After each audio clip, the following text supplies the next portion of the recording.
Hey everybody, welcome back to another Slimefun Tips and Tricks episode with your host Boomer. And today we are here to do part 5 of 5, looking at all of the power generation options within Slimefun. All that's left now are the Boomer size ones. We've talked about basics, starting with eco power, working our way up as we start crafting more items in Slimefun.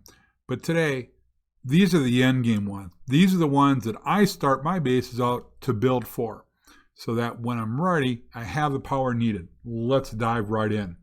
First thing we're going to talk about right off the bat is Transcendence Corp Scatter. What is a Corp Scatter? Well, it scatters a lot of corps, I guess. Let's pull this thing out and let's look at it. So, this is a very good endgame generator. Now, normally, when you're going to run this, it's probably because you have your base in the end. The downside is getting corps, right? You've got to bring corps in from the end of the overworld in order to run this generator. So let's take a look at it. First and foremost, 1,536 joules per second. Nothing to sneeze at. Buffer, 64K. Great buffer. Holds you off for a long time. Runs day and night. Will run in another. All you need to run it are corps. Now, if you've not played with Transcendence yet and it's on your server, I highly recommend you do.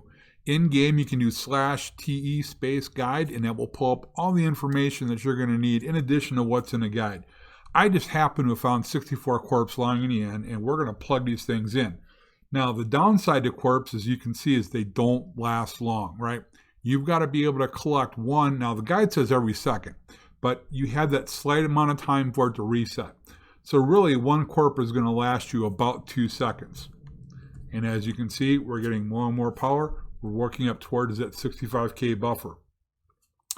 Corps, whole nother thing. We've talked about that previously. Maybe we'll do an update with Transcendence at some point in the future of how we could bring those from the end to the overworld. But very quality generator, very fast, powerful, good option for you. All right, let's move on.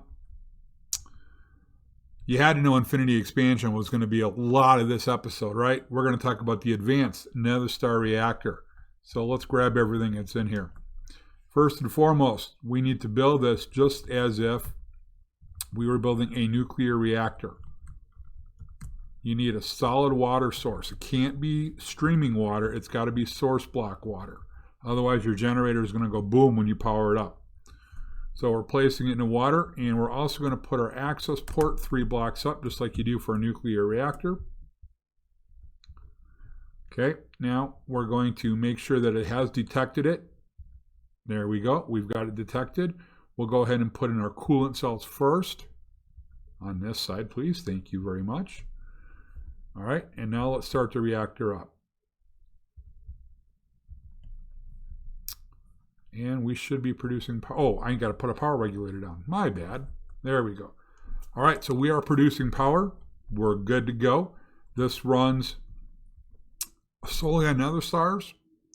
The nice thing about these is they run about 10 minutes a pop. Netherstars can, if you have Infinity Expansion, be automated relatively easy. And I say that because that's really an end game type of thing. But you can get Netherstars going. Now, Netherized coolant cells is a little bit different. You can automate those with a deep freezer, but you are going to need a source of magma blocks. So something to look into. The other side with this, I'm in creative right now, so you're not seeing the effect. It gives off a wither effect. Hazmat suit will not protect you. You either need the Infinity Expansion endgame armor, or you're going to need something like a bed pet. I'm sorry, not the bed pet, I'm sorry. I believe it is, if I remember right, it eats sandstone. No, soul sand. The bed pet will protect you from the wither effect. So if I were to go into survival right now, I'm being withered to death. So why don't we get away from that thing and just let it do its own thing. And hopefully we will not have to go anywhere near that. All right, so anyways, it is a great generator, but again, you got to remember it's going to give off the wither effect. Moving on. All right, now we're really talking about mass power. Infinity Expansion's Void Panel. I love this thing. It takes forever to make. Just to give you an idea, let's just go ahead and look it up. Okay, So 3 celestial panels, 3 void ingots, 3 magnesium. A lot of work to begin with. Celestial panels, as you know, advanced solar panels, and those darn pesky machine cores and machine plates. Basic solar panels. Oh, by the way, there's energized solar generators at the heart of this thing, which means a ton of quartz and a ton of silicon, right? Oh my gosh, a ton of glass. Yeah, these are truly endgame. Long time to get there. Now, 6,000 joules per second with a 300K buffer. But you say, wait a minute, Wilmer, you said it works day and night, right? But it's not running. Well, you do need to have a block over it. If it has direct sunlight, it won't run. Okay. Now, what you did see when it started up wasn't 6,000 joules per second. What you saw was the light expansion nerf. There is a 60% nerf on this machine. So as you can see, it's only going up by, I believe it's 1,200 roughly every tick. Light expansion drops it from 6,000 down to 2,400. So it is a pretty substantial nerf if the nerfs are on. Okay, but going deep into infinity expansion, you're going to go through a lot of these. And we'll show you that recipe in a little bit. Let's move on to the next big generator. This is Light Expansion's endgame machine, the ultimate solar panel. We'll just plop that sucker down. Oh, I'm out of creative mode. I think I need another regulator. All right. Big power, 10,240 joules per second. So almost double that of a void panel. Now at nighttime, however, the power is dropped down substantially. It's down to 1,280 joules per second. So it's an 80% drop, or 90% drop, excuse me. And see, this is where you don't do math on camera. It's a huge drop. It goes from 10,240 to 1,280. It does have a 10 million joule buffer though, so that's going to last you for a long time going into the night, and it will work in another. You don't need to place anything above it. It's good to go. Crafting this thing, just like the Infinity Expansion Void panel and the Infinity panel, which is coming up, this one is also a lot of work. 8 hybrid solar panels. Each one of those is going to have all of this. It's a lot of work. It's not that it's hard to get the resources, but it's going to take you a long, long time to craft all of that. So, a great, great generator, a lot of power, humongous buffer, just a lot of work. Just like everything on today's episode really is a lot of work. Moving on. The last one before we reach the ultimate boomer-sized power. Slimefun's Warfare's Elemental Reactor. This is a relatively new machine, and it runs on 2 different things. You can either use unpatentable, I know I didn't quite say that right, or you can use Seganescent. Either one will work. They both give different lengths in terms of how long they last. Now, the machine, I must be picking up light expansion. There we go. The machine has a 32,768 joules per second. Buffer is the exact same as what it produces. So if you're drawing more than that, the buffer here only gives you a 1 second buffer, essentially. It will run day or night, and it will run in another. So if I stick in Seganescent, I have an hour. Unpatentable, I believe, if I'm correct, is a 4-hour time frame. But as you know, it takes a lot more to make unpatentable than it does Seganescent. Say that one 3 times real fast. So again, another great power generator, but as you know, Seganescent is not easily mined in large quantities. Unpatentable can be automated with a lot of help. Just to take a quick look at this.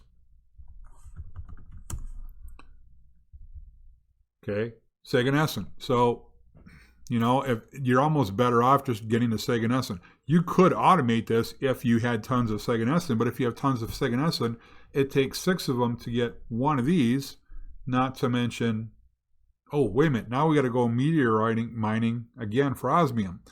So, in all honesty, while yes, you could automate this, you're not going to. because you simply aren't going to be able to get enough senescent to do it. Unless you're running tons and tons of meteors. So again, a very high power generator. Just a little bit harder to gather resources. All right, second to last one, the Infinity Expansions Infinity Panel. On the Royal MC server, I have 18 of these things running. Why?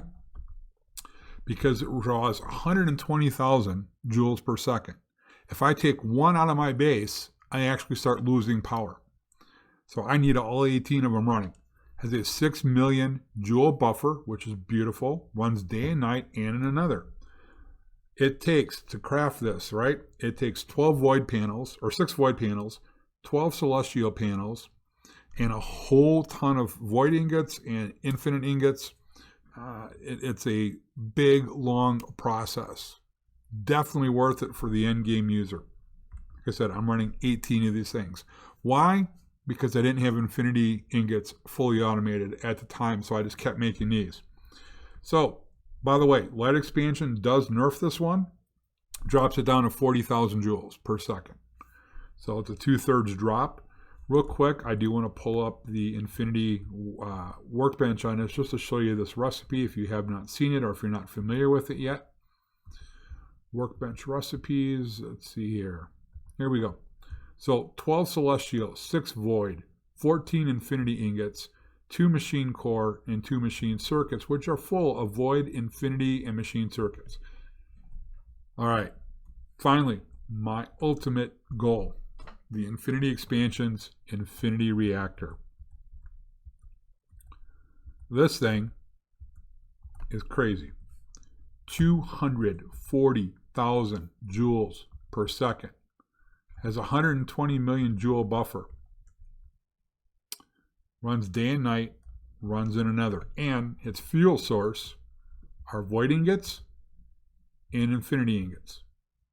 Once that gets going, you have 24 hours approximately to replace the infinity ingot, and you have approximately 4 hours until the void ingot needs to be replaced. So you do have to be generating both, which means you need a singularity farm going as well as a reasonably fast void farm. Whether you're doing void dust or you're doing bits or you've got the N-Dragon data card, whatever it is, you're going to have to be able to keep up. Now, what happens if you run out of either one? You run out of power. Doesn't go kaboom, doesn't blow up.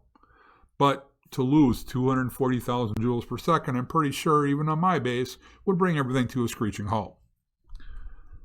Guys, that is it. That is our last series of generators for this episode in this series. Coming up shortly, we're going to be getting into Fluffy's Flower Power, the winner of the add-on jam for Slimefun. I really hope you enjoyed it. Got some great information from all of these. Continue to learn more about it, get into the machines, find out what to do and fits your needs. You know, the most common question I get in Power is, what do I need to run X, Y, and Z? Well, the answer is real simple. More power than you're using. You've got to generate more than you're using. That's it. Figure out what it is that you're willing to work for and do it. Thanks for watching, guys. I really appreciate everybody's support on the channel. All of your feedback and thoughts and ideas, keep them coming. I want to hear what you guys want to see. I have a list of about 30 or 40 other projects already that we're going to continue to work on. But as always, when you're playing Slimefun, you got to go Boomer or you got to go home. We'll see you guys later.